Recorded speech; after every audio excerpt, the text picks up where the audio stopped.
SSC শেষ round.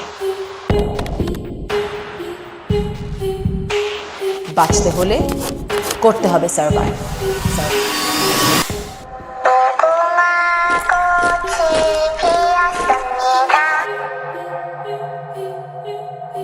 সব important board প্রশ্ন সলভ করো। প্রশ্ন বদলায়, টপিক বদলায় না। নতুন কিছু না পড়ে শুধু ইম্পর্টেন্ট টপিকগুলো বারবার প্র্যাকটিস করো। 7 এপ্রিল থেকে ফাইনাল রিভিশন লাইভ ক্লাসগুলোতে জয়েন করো। এই সব কিছু আমরাই তোমাকে করাই। Are you ready?